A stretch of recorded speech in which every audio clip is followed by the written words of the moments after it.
All right. Thanks, everybody here, everybody on Zoom. I see some mostly familiar faces, but a few new folks. Thanks, everybody, for joining us. I'm really excited. I was just talking with Teri about how this is her third visit to our campus to share her wisdom, to share her experience, her expertise with you all. Teresa Pope is the District Interpretive Chief of the State Parks Inland Empire District. We're going to talk about state parks, maybe historic sites a little bit today. Last week, we talked about national parks with Adam Dean. We've talked about museums already, and this is going to be a really interesting mix. So there are a lot of things that are going to maybe overlap, and there's also going to be some stuff that will be specific to this context. I'm going to turn it over to Teri for some opening remarks, and then I'm sure there will be time for discussion and questions. Please join me in welcoming and thanking for joining us, Teri Pope.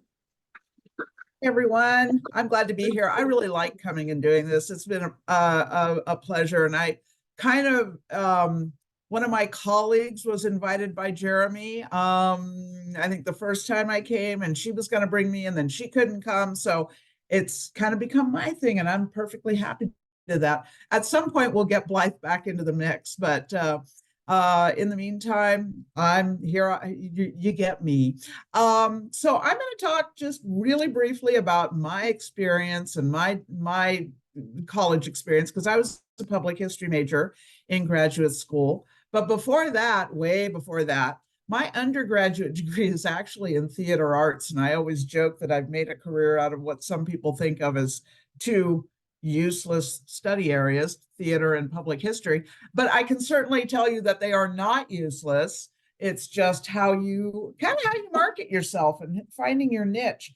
And in state parks, we have that niche. We have a lot of positions that fill one or both of those niches. I did my public history work up at CSU Sacramento. I did not complete my thesis because I was a single parent raising two kids, and a job came along in state parks, and it was like another semester just to do my thesis with loans or working. So may not have been the greatest choice, but it was the choice I made. I have been in the interpretation field since, well, gosh, I got my first state parks job I was grad assistant in '99, and I worked with parks ever since. Started as a seasonal and moved on up. And I find that there's not only is the public history work very applicable, but the theater work is too in interpretation.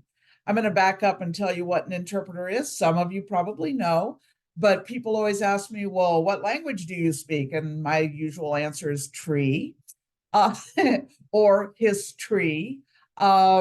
Because what we do is we really do translate, though. We are the park storytellers, and I mean that in a factual sense. We're the person who, if you're standing in a park and you're looking at a historic building, or you're looking at a mountain or a lake, and you're like, I wonder why that's important. Why'd they save this piece of land and not that one? We're the people we're the educators in parks. We tell the stories of why that particular building or neighborhood or natural feature is important and why it's preserved.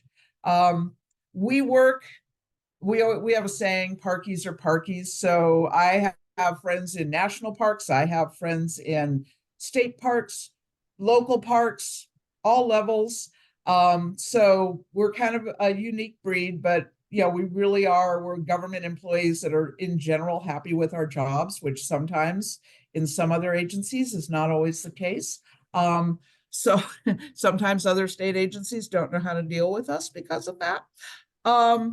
But as you're probably aware, parks are not just trees. We are also preservers of California's cultural resources too, not just natural, cultural. So we have museums, we have historic buildings, we have important historic sites. And so it's not just interpreters.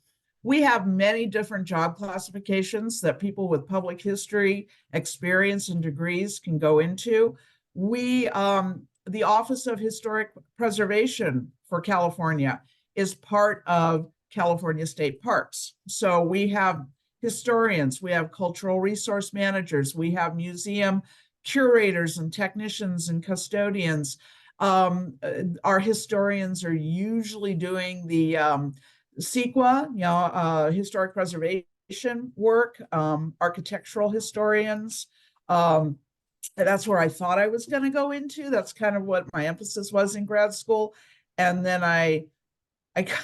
well, I had done a lot of historic interpretation as a hobby, and then I ended up doing it as a profession, which is not a bad way to go. So that's kind of my story mixed in with how a little bit about state parks. We, of course, we are a state agency. We have 280 classified state parks. 46% of those are coastal properties, but we have everything from redwoods to deserts to oak forests to urban sites and of course beaches and everything in between. So it's the interpretive staff and cultural resource staff that both protect and allow access and educate about those sites. So there's a lot of opportunities for public historians. We are kind of the definition of what public historians do in a lot of ways. So a couple of the things, we want to talk about is, before I go on, I want to let you know that we have the historian exams, and I'll talk more about exams in a second, coming up in April.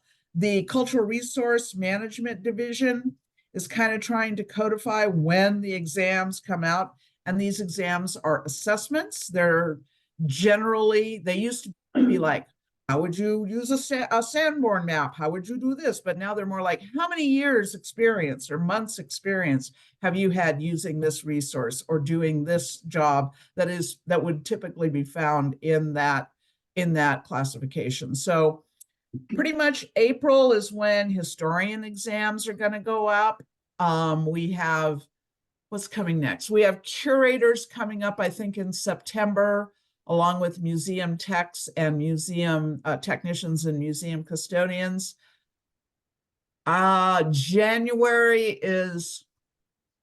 December, January is when archaeologists are coming up. Excuse me. And I work with a lot of those. They work a lot on indigenous sites, but also historic buildings or sites of historic buildings. So, you can kind of now predict when those exams are going to come out. So, sorry, I'm getting over whatever head cold thing is going around. So I'm mostly over it. It's all good, except my throat. So what I thought I would do is, first of all, talk about what public history majors can expect to work in, the fields they can expect to work in the park. And I'll start with interpreters. Like I said, that's my background is in history. Interpreters, like I said, are the storytellers, but we could be doing anything from planning exhibits in visitor centers and museums. We could be working in a historic building like Hearst Castle, or I was on Angel Island, which is an island up in San Francisco Bay. It is the bigger, prettier sister of Alcatraz, which is a national park. And part of my job was firing a cannon because I did living history. So, you can be having the worst day ever, and then you fire the cannon and out over the water, and your day gets a lot better. Which that doesn't happen a lot, but you'll do a lot of school trips. You'll do a lot of class field trips. You'll do a lot of, like in some sites, campfire programs or tours. Up at Silverwood Lake, we do eagle tours in the summer. So even if your background is in history, you may find yourself doing natural resources depending on what job you apply for. But what interpreters are great to do, are good at doing, our superpower, kind of really lends itself to living history or to public history, is that you can research a field. If you may have a great background in history, but if you don't know about that particular building that you're working in, or that historic site or whatever, you may not know a lot about that, but you know how to research. So that's all that you're overwhelmed with right now is going to come back to be your best friend, I promise.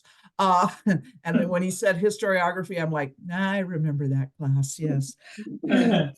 um, and I mean, I had a historiography professor, and I don't know if you do this, Jeremy, but he was pretty old school, which you're not. But he would give us a list of subjects that we could write about, and it was all things that he had researched, so he knew the references. So I happened to do my final paper for his class on what he had written his dissertation on, which was Sacagawea. And I got about halfway through that paper and I went, oh, this was not my best move. Why did I do this? But I got an A, so I guess it was okay. But anyway, so your superpower is going to be your research, your ability to research things quickly, absorb that information. And then we're always, as interpreters, searching for what's relevant. So you take that information in, you figure out what is relevant to your audience, which may change over time. It may change from one group to another. In the same day, you might be doing a group of fourth graders, and you might be doing a historical group, or the Ladies Association of San Luis Obispo, who wants to learn about the history of whatever. And you're going to have very different emphasis, and you're going to have very different approaches on those two tours. So it's kind of fun. It is never the same. And you can build a career out of it.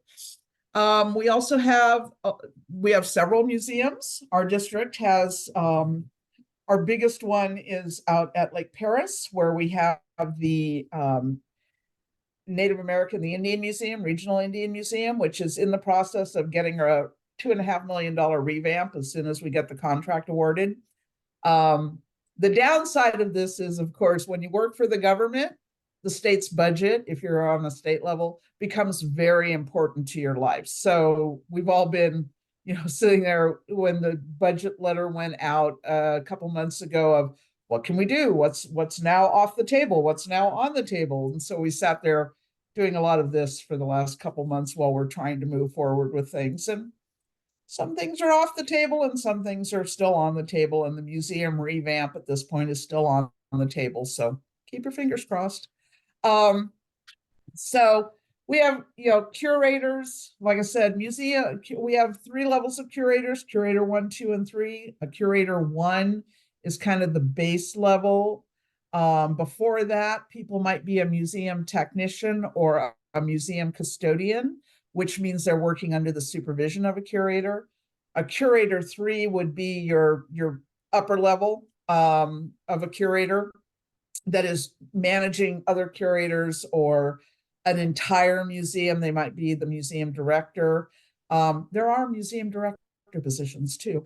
That's a lot of administrative. The interpretive positions, we have interpreter 1, 2, and 3. We also have guide and guide trainee.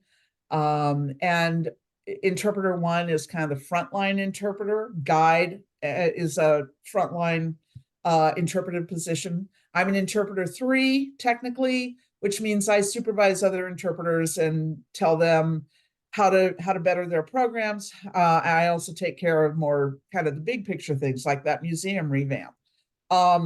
So, and when I was a frontline interpreter, when I was an interpreter 1, I went, oh God, I never want to be an interpreter 3. Nope, never do. No, too much admin, too much behind the desk. But now that I am, I really like it because it's never the same.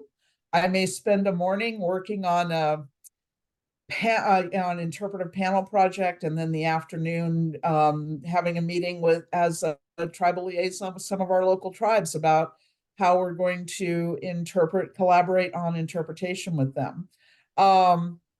So it's really fun and exciting, and I bring a lot of my past experience into it. And I also bring a lot of my theater experience too, besides my public history experience, because I will, like, planning an exhibit, you're looking at set and lighting design, you're looking at how you're going to tell the story, you're looking at which way are people going to flow, where's their eye going to go. When you're planning an event, you're stage managing, really. So there's a lot of crossover there. So always remember, your life is well. I'm going to sound all old and philosophical here. I am old. I'm not usually philosophical, but take your degrees and make what you can out of them. Let them serve you. So I also talked about the historians. They do a lot of CEQA work, which is California Environmental Quality Act. So they're, if you've heard of Section 106 and the historic preservation work, and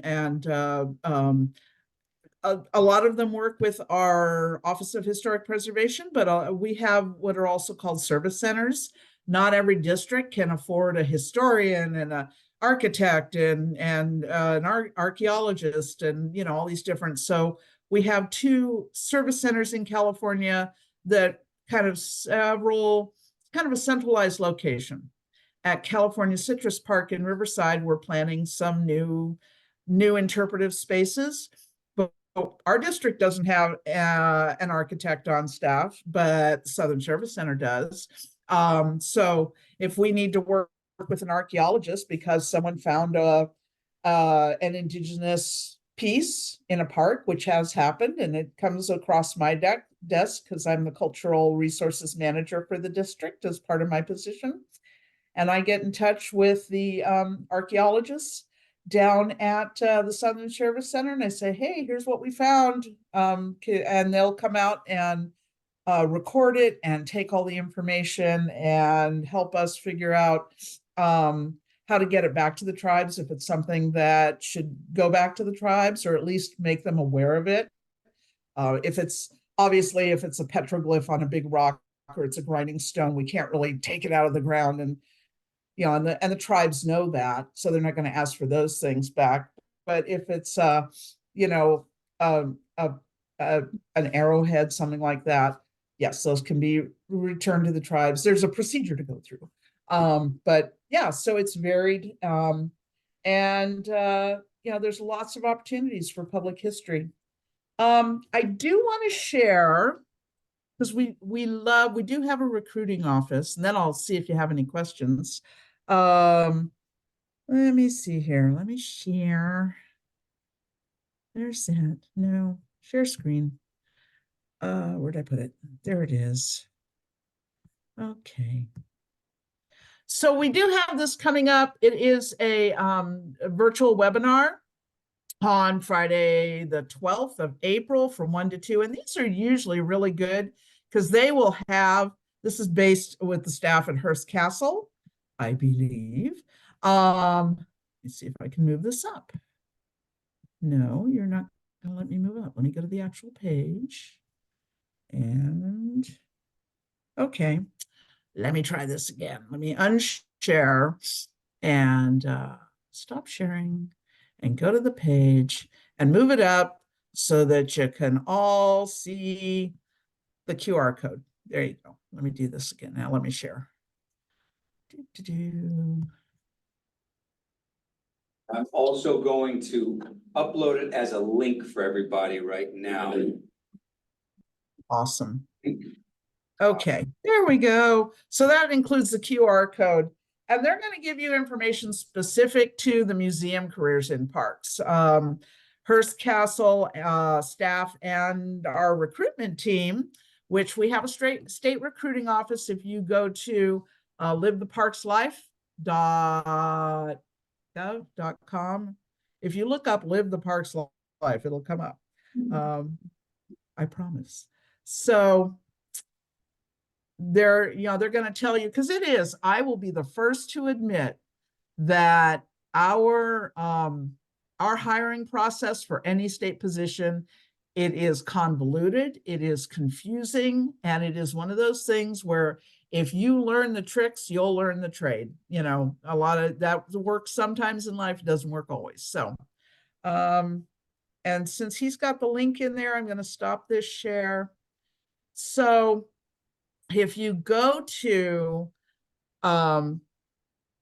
your first step for anything is going to be to go to the Cal Careers website, and that's for statewide jobs. Okay. So if you want to go be an analyst with the Department of General Services, you would go to the same site. So I'm going to share, I happen to have that up. Don't ask me what my I usually, when I go to this site, I do it on my personal my personal's computer, so I do not have my I think I found it, Terry. I think I just, yeah, there it is. I just want to show you a couple things on how to navigate this page because it's not real intuitive. So once you get on this page, if you go over here to the login, it's going to take you through the login process. I'm not going to take you through that because you all know how to log into a new site, create a profile. Some of the cool things that it will let you do is it will let you save templates. So if you know you're going to be applying for Interpreter 1 positions or Museum Tech positions or Historian 1 positions, we have Historian 1, 2, and 3. And yes, you can take both the Historian 1 and Historian 2 exams and get ranked on them. Exams, I'll talk about more in a second. You get ranked by your score. It gives you your score immediately. But it takes a couple days to tell where you're ranked. You have to be in the top 3 ranks, but they've kind of reworked things to the applicant's advantage because now basically if you pass, you're in the first 3 ranks. Used to be you could pass and be in the 17th rank, depending on how many ranks there were. So when you create your account and then you get it, you'll see you'll be able to save templates, and that saves you a ton of time. This is where you'll apply for exams, and this is where you'll apply for jobs. So I'm just going to show you one thing here. If you go to get a state job, and these same things will be across the top once you're logged in. And then let's see, I know you can do an exam assessment search. And why, yes, I do. I always go for fewer letters. Enter. And the exams for Interpreter 1, 2, and 3 are all what we call continuous on file. You do too have it. Might not be up right now, but it'll be up in another day or so, which means you can take it at any time. Okay. And you can take it at any time. If you pass, which is a score of 70%, I'm going to go back over here.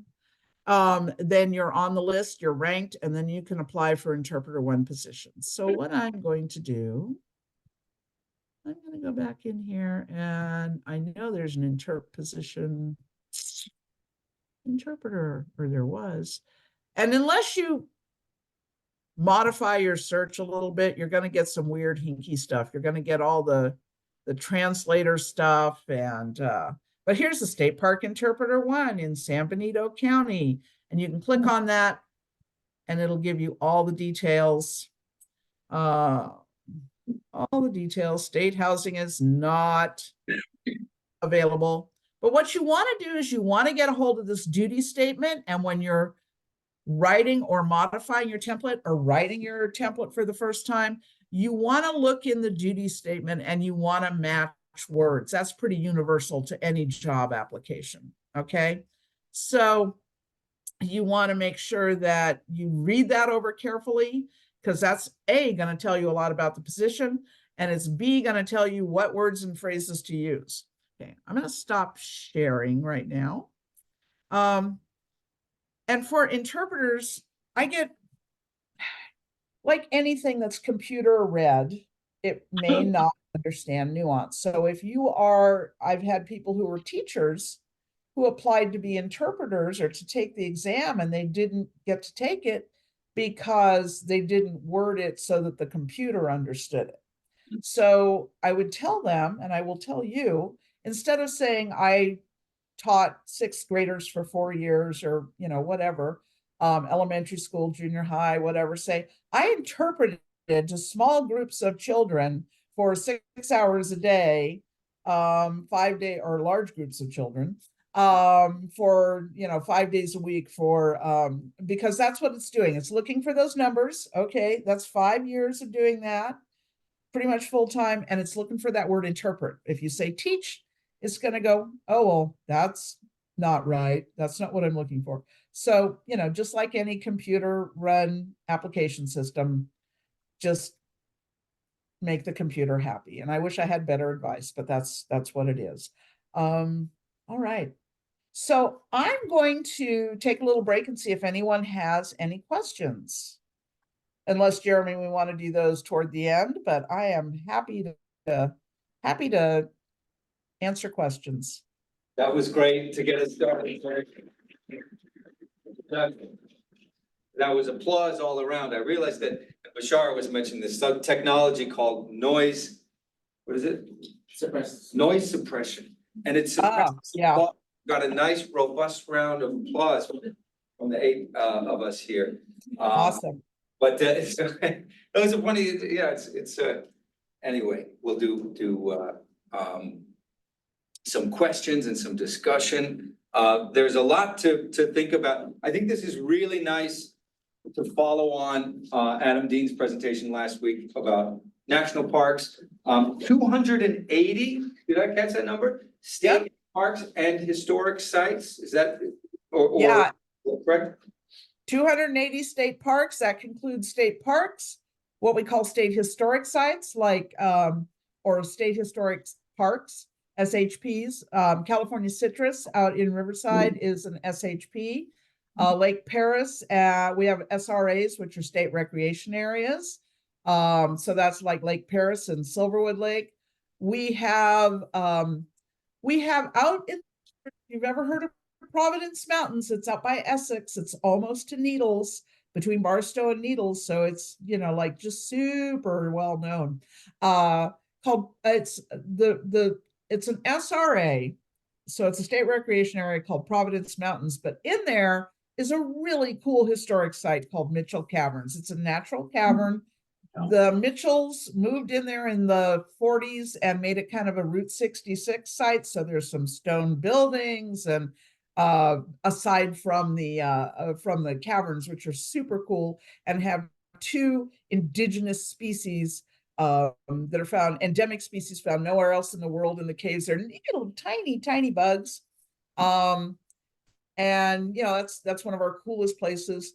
We have Mount San Jacinto State Park, which is up on the top of Mount San Jacinto, and also in Idlewild. That's kind of a 2-part park on either side of the mountain. So yeah, there's state beaches, there are state reserves, which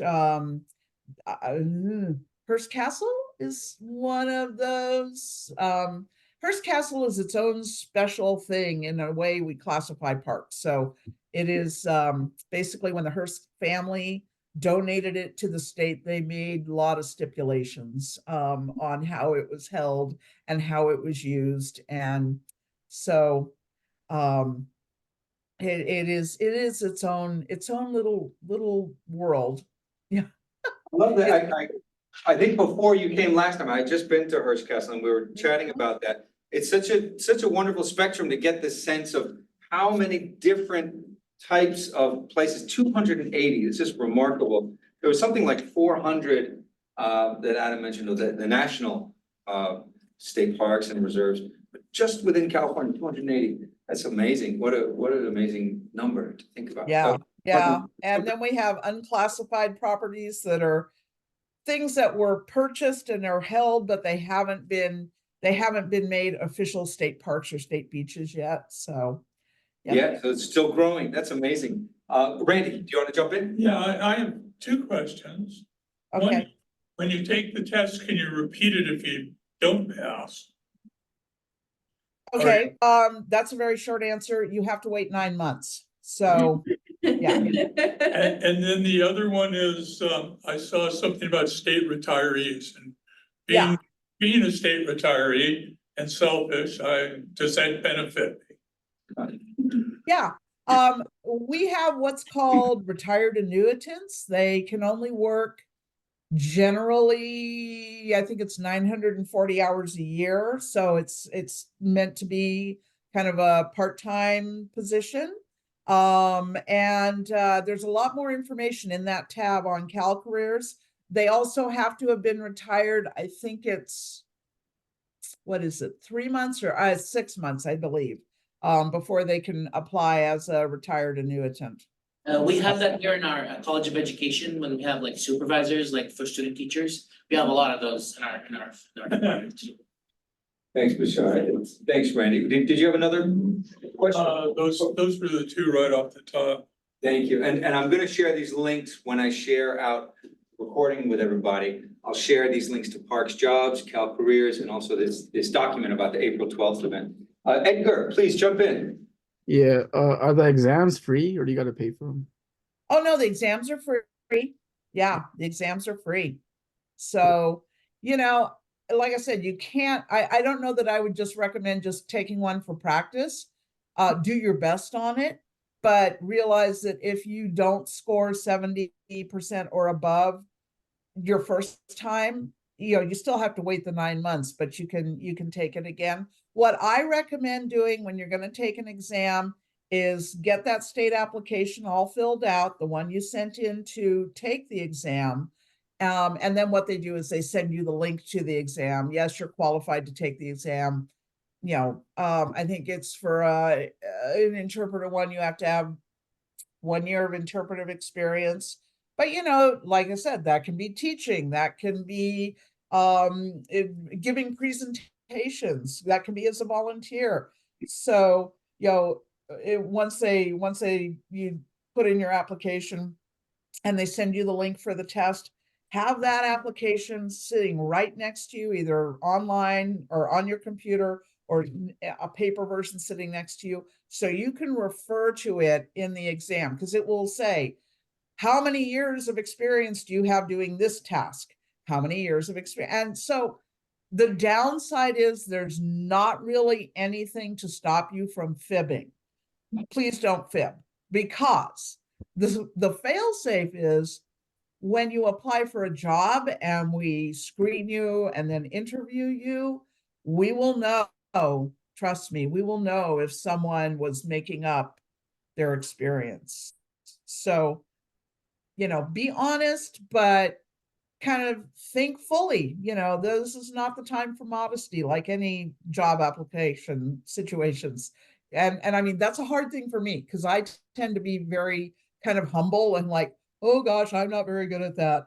But, you know, you may surprise yourself and sit there and go, oh, yeah, I do have that. Oh yeah, I remember doing that too. And I remember doing that, and put all that in there, because that'll score you higher. For most of these positions, it's how many months or years of experience do you have? And you know what? It'll ask you questions about how much research have you done? All these classes you're taking now and the work you're doing on your thesis, that counts. That counts. So, you know, make sure you include that. So Yeah, I'm not sure. Thank you. It sounds like what is being called an exam is almost a kind of narrative CV or resume that you're being asked to input. Are there also, are you also being asked to give narrative responses or to yes. interpret anything? Because this is very new to me. So I just want to, if we can back up a little bit in terms of you submit the initial profile, which is going to be very basic, I think. Who am I? What's my contact information? And a little bit more. Well, basically you make your profile, and then when you apply for an exam, you're going to fill out the entire job application. So the job and yeah, sorry, for the exam. I should call it an assessment. I'm old school. Okay. I remember when it was an exam where you went and sat in front of a panel and they would go, I remember taking the historian one exam and they would go, and what methods of research would you use to determine this information on this project? And you could mention Sanborn maps, and they had a rubric and they would score you on all the things you mentioned. Now it's an assessment. So when you submit that job application, you're going to list your experience. Okay. So, and include your volunteer experience, include anything that is remotely, if you're applying for interpreter and you worked as a camp counselor 3 years ago, include that experience, because that's working with kids. And we do that a lot. We work with classes of kids. So include that volunteer work, anything that's remotely applicable to whatever exam you're applying for. And that you get a chance to do a narrative. It'll say, there's some very structured, I was this position from this day to this day. And because that way the numbers people will go, okay, well, that's 3.5 years of experience. You need 1 year of experience. Okay, you qualify. And so if you've done, like when I was in grad school, I was doing like 4 freelance and part-time jobs at a time, trying to make them all in the field. But I also did Verizon customer service. So, you got to eat. So, but it should be called an assessment. And so when they tell you, yes, you've got the experience, you can take the exam. The structure of the exam is it'll take a task, and it's usually right from the duty statement, or you'll also see on the job listing or the exam listing, you'll see the specifications for an interpreter 1, say, or a historian 1. Be sure you read those. Okay. So it'll have tasks like works on the journey level planning and implementing tours. Okay. So it'll ask you in the exam, how much experience do you have planning and implementing tours? And then it'll give you a drop-down menu where it'll say 0 to 1 year, 1 year to 3 years, 3 to 5 years, or 5 years or more, or something like that. That's not the exact one. And then you'll click on the right one. And then if they're still doing it the same, every 3 or 4 questions, it'll say, please describe your experience doing blah, blah, blah, blah, blah, blah, blah, this task. And that's where you get to do the narrative part. But it's something that it is scored by a machine. So it's made for machine scoring. That's why they want to know. That's why they have the drop-down questions, drop-down menu questions. And then what they're looking for in that narrative part is those keywords. So if you're applying for an interpreter or a historian job, you'll want to make sure you're mentioning your research you're doing, how you are, if you're doing any work with historical architecture, if you're doing any historic preservation work, you want to make sure you get all those keywords in there, because the computer will read that and then be very happy and score you higher. So Make the computer happy. yes, exactly. Just like so many jobs today. And eventually people, like when we run a job, then it goes out to all of the, if it's an interpreter 1 job, which I will talk about an upcoming position I have. I don't know when it's flying. It's stuck in Sacramento right now. But I'll talk about that. And that's at the Citrus part. But it will it'll send an email out to everyone who has passed the interpreter 1 position, unless they said they don't want to work in that area. I always put statewide when it asks you what areas are you willing to work with. I always put statewide. You can do that if you can. If you can't, like you're tied because of family obligations to one certain area, put that in. And then you can go apply for that position. Well, go apply. It's online.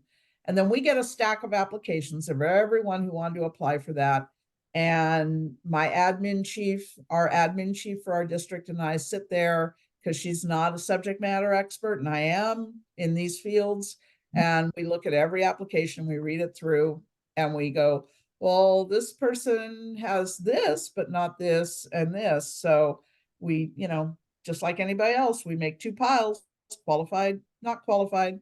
So that is it. And before I forget, the position I have upcoming is Interpreter 1 at California Citrus. It is working specifically with the Relevancy and History Project, which is, we partner, there's several districts throughout the state who work on this project. And what we're doing is they partner with a scholastic we partner with UCR and with Dr. Kathy Gudis, and she and her students do the bulk of the research, and then we present it in our programs. And the history and relevancy program is dedicated to bringing out marginalized voices. So instead of talking about the rich guy who owned the groves, we talk about, for instance, the indigenous people who gave up their land when the missions came in, or the women in the packing houses, or the minority folks that were people of color who were working the groves. All of those voices are brought to the fore. So it's a really cool position. I say it's stuck in Sacramento because their hiring office has lost a couple people, so everything is bogged down. But it should be on Cal Careers in the next month, I'm hoping, maybe 2 weeks. It's moving slowly, but it is moving. When that flies, I will send a link to Jeremy and he can send it out. But yeah, it's going to be mostly a research project coordinating with UCR's public history department, and should be a really fun and exciting position. So Thank you. Terry, I yeah. just want to check with you. I put something in the chat. Can you confirm that that is correct? Let me double check here. Let me take a look. Come on.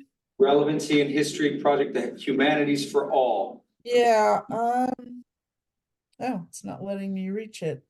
Let me pull up the site, and because I've got it in.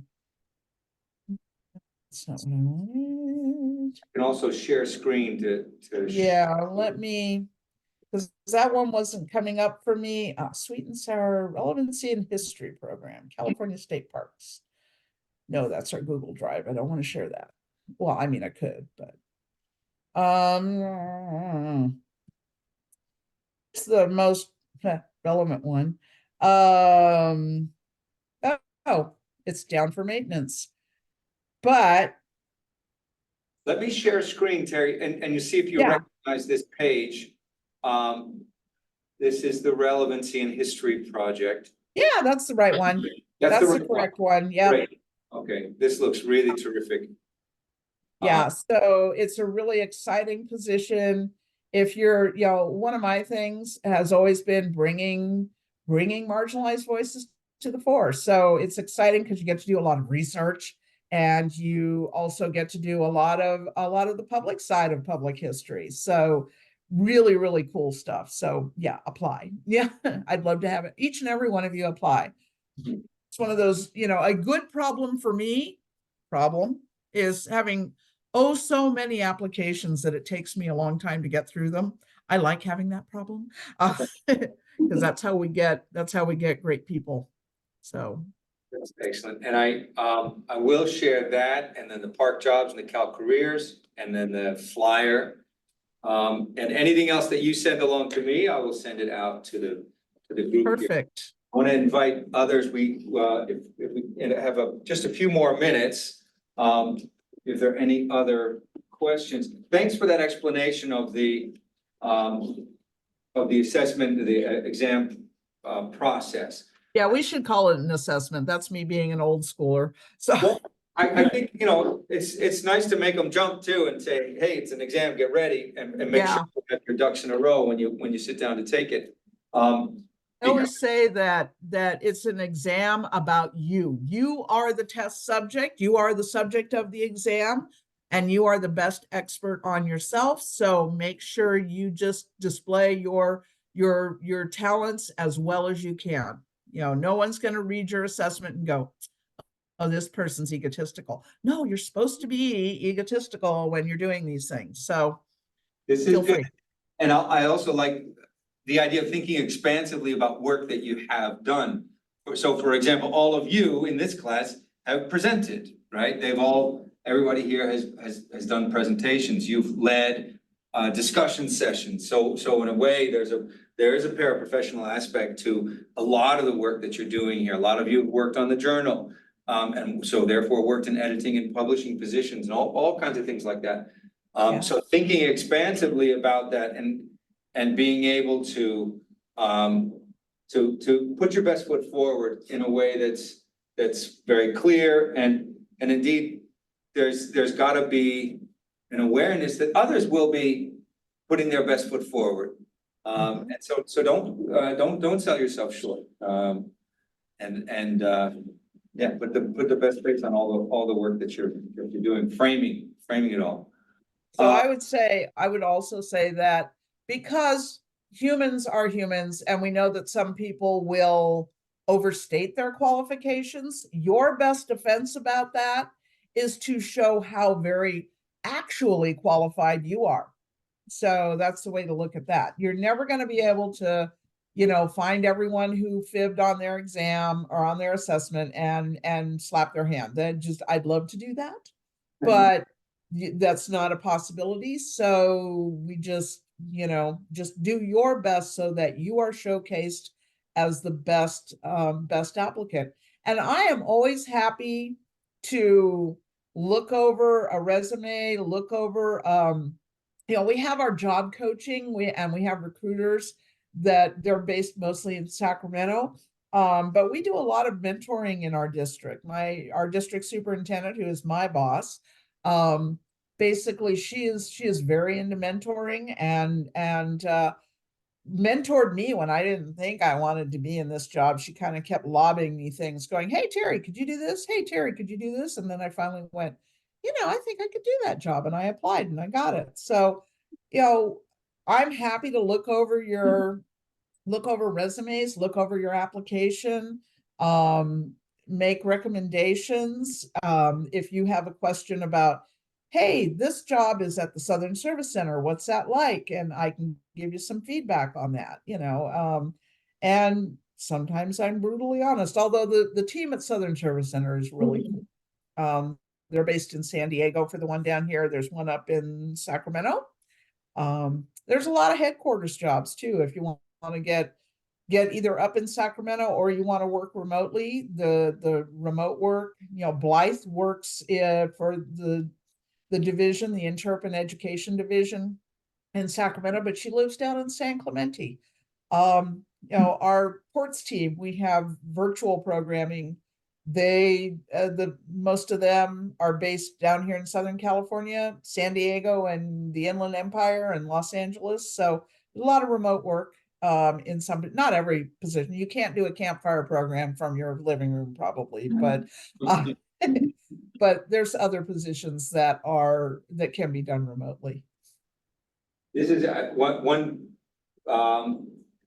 similar thing I've heard in other presentations that we've had so far in the last 4 or 5 events that we've done is this idea of researching the position that you're applying for and the importance of, we joked about making the computer happy, but really understanding what is going to make you the strongest candidate, because there is the wonderful, terrific, excellent, shining gold star CV resume or whatever. And then there's also the person who's really a good fit for the position. And I think I tell people who apply to the MA program, I tell people to apply to other positions, making sure that you understand what the position you're applying for is and how you can best position yourself as the best fit for that position is as important as being really, really excellent in every possible way.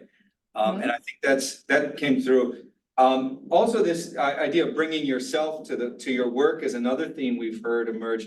And your theater background, I know I did a little theater as an undergrad at SUNY Albany as well, and it was delightful, and it cracks you open, and it's wonderful in all ways. But you think about things in a different way. You think about getting your point across in the broadest way.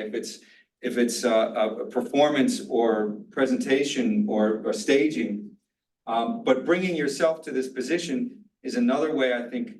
And another through line in a lot of this sort of best practices kind of thing for getting these positions. And I also love this idea. It's really encouraging and exciting about how new and how fresh you find your position on a daily basis, even within one day.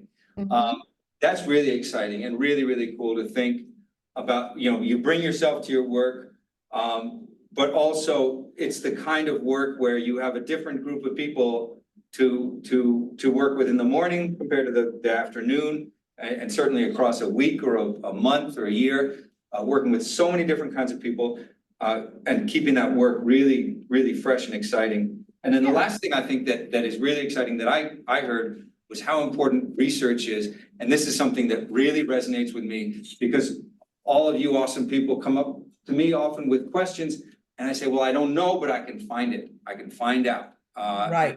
I don't necessarily have that exact answer about this very, very specific thing.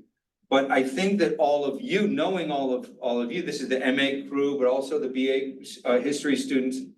I know that if you were to show up on the doorstep of one of these jobs, or even just to apply for one of these jobs, you would very, very quickly be able to distinguish yourself among a pool of applicants by the sort of preliminary research and learning that you would do, and then show up at an interview and really impress the people with the breadth of your knowledge, because of your understanding of how to do that research.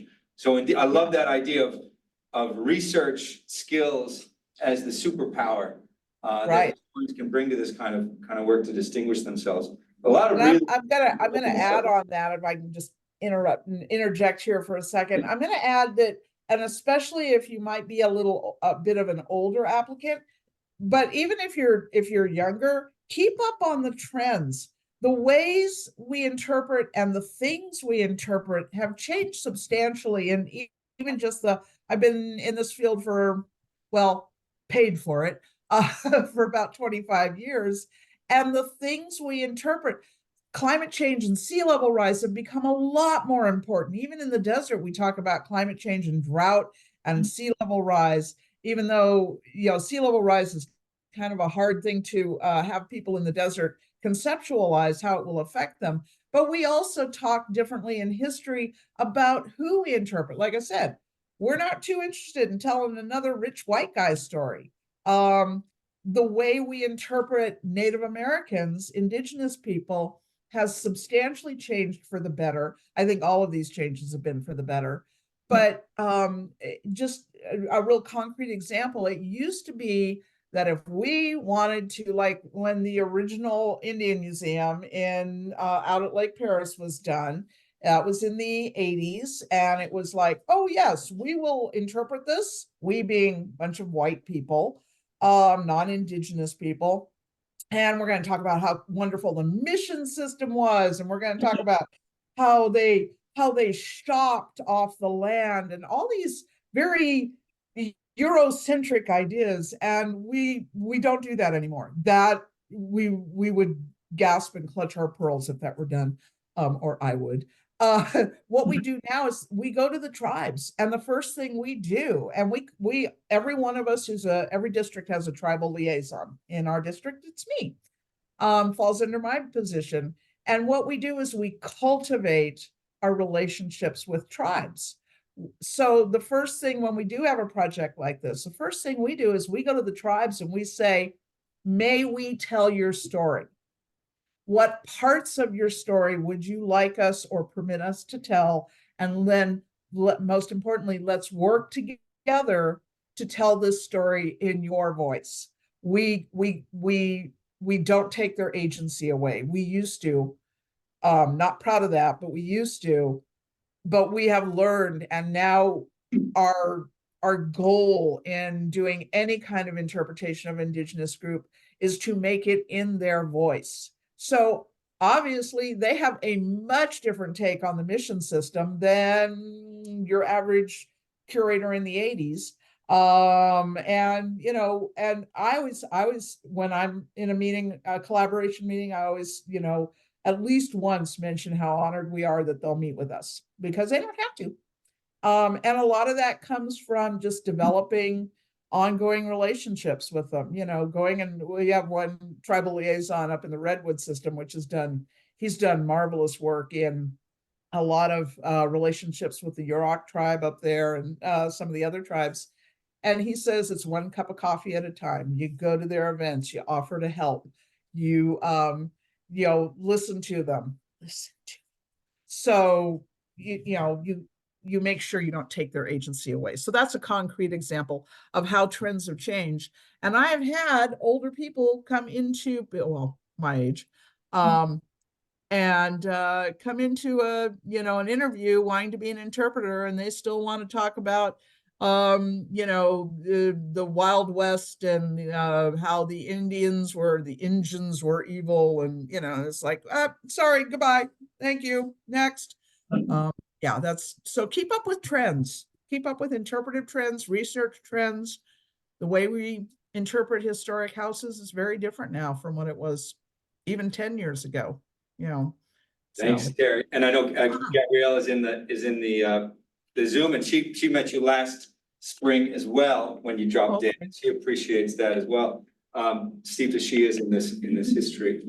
So I think this is a good. We can move towards sort of wrapping up in just a minute. I want to make sure we do one more sweep for questions, but I also want to respect your time, Terry. This is so. This has been so great and just packed with information. I'm going to share out the links that you shared. I think it was really economical just in terms of how much you got in here and shared with us. And thank you also for sharing your contact information with everybody. I will add. My pleasure. There's one more time just down there at the bottom. Title and email. This is really exciting, and I'm just delighted to be able to welcome you back, Terry, and I really look forward to hearing to staying in touch and to hearing more about this. Well, it's my pleasure. This has become kind of one of my favorite things to do now, because I love seeing how public history is developing, and I love talking to people who are just coming into the field. So best of luck to everyone. And Jeremy's right. It does get better after this semester. So after this first year. End of your first year in the MA program, you guys have got this. We're gonna do this. Next time I joked about getting your coffee card or your sandwich card punched, but indeed it would be really nice to do like a campus lunch or something like that. If we can get you out here again in the fall, Terry. Sure. Be really, really cool, and we'll arrange it for our newly incoming MA students and our soon-to-be second year. Soon to be, yeah, right. As it turned out, zooming in tonight was good because I've had a cold all weekend, so it's on the way out now. But it was like, yeah, probably good thing I didn't share that with everyone. So it's nice to have the option, and also for our students, we've got about 10 students in the chat, in the Zoom as well, to be able to join us. So it's good to see you there, Gabrielle. Well, I'll be in touch, and thanks everybody. To our MA crew who are online, I'm going to shut this Zoom down, and then I will open it right back up, and I'll share this meeting. Thank you, Terry. Thank you. All right, thanks everybody. I'm going to go ahead and shut this down.